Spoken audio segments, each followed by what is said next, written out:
నేను ఆఫీస్కి వెళ్ళొద్దని ఎందుకు చెప్పినా కూడా నువ్వు వెళ్ళావు. అంటే నేనంటే భయం లేదా? నాకు చెప్పి వెళ్ళాలని తెలియదా? నాకెందుకు చెప్పలేదు? చెప్పు. అది కాదండి, నేను మీకు చెప్పే వెళ్దాం అనుకున్నాను, కానీ మీరు ఎలాగో ఒప్పుకోరని వెళ్ళాల్సి వచ్చింది. తప్పు నాదే, సారీ. ఇంకోసారి మీకు తెలియకుండా ఏ పని చేయనండి. చాలా ఆపు.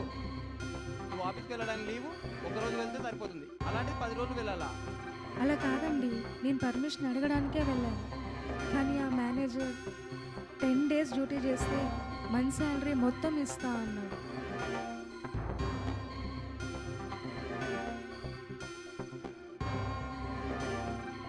ఇదంతా నీకెవరు చెప్పారు? అగమ్మ మాట్లాడకు. ఎందుకంటే నీ కూడా నీ కళ్ళ ముందు తప్పు చేస్తున్నా కూడా అలాగే చూస్తూ ఉండిపోయావు. మళ్ళీ ఇంకా దానికి సపోర్ట్ కూడా చేస్తున్నావు. ఈ విషయం గురించి నాకెలా తెలిసింది అనుకున్నావా? నేను లండన్ వెళ్ళినప్పుడు నాయన ఊరికి వెళ్ళాడు కదా, అప్పుడు జరిగిందంతా నాకు ఫోన్ చేసి చెప్పారు దీని గురించి. అసలు దీని గురించి ఏమైనా తెలుసా నీకు? అందరినీ ఇలా అమాయకులు ఉంటారనుకున్నావా? ఇదో పెద్ద వంచకి. దీని మీద నాకు పెళ్లిలోనే అనుమానం వచ్చింది, ఇప్పుడు అనుమానం బలపడింది. ఇది నువ్వు అనుకునేంత అమాయకురాలు కాదు, ఇది ఒక మాయల మారి. ఇది పెళ్లికి ముందే కన్య కాదు, దీనికి అర్థ కారణం నేను కాదు.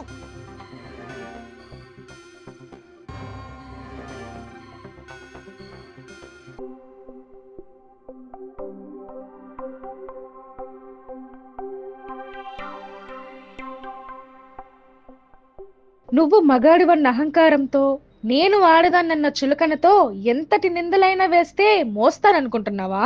నేను కన్యని కాదా? నా మెడలో తాళి కట్టావని నువ్వేం చెప్పినా నమ్ముతాననుకుంటున్నావా?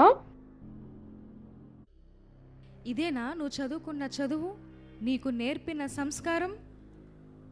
నీకు చెప్పుకున్న వారం రోజులు ఆఫీస్కి వెళ్తే నీకు వేస్ట్లా కనిపిస్తున్నానా?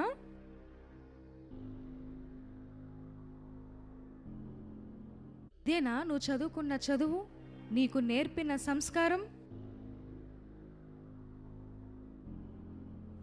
నా కడుపుకి కారణం నువ్వు కానప్పుడు ఆ రోజు రాత్రి నువ్వు మగాడివి కాదని, నువ్వు సంసారం చేయలేదని ఒప్పుకుంటావా? చెప్పు చెప్పు, ఒప్పుకుంటావా? రోజు రాత్రి నువ్వు మగాడివి కాదని, నాతో సంసారం చేయలేదని ఒప్పుకుంటావా? ఆగు. నీ పిల్లాన్ని కొడుతున్నావా? నువ్వు కొట్టాల్సిన దాన్ని కాదురా, నువ్వు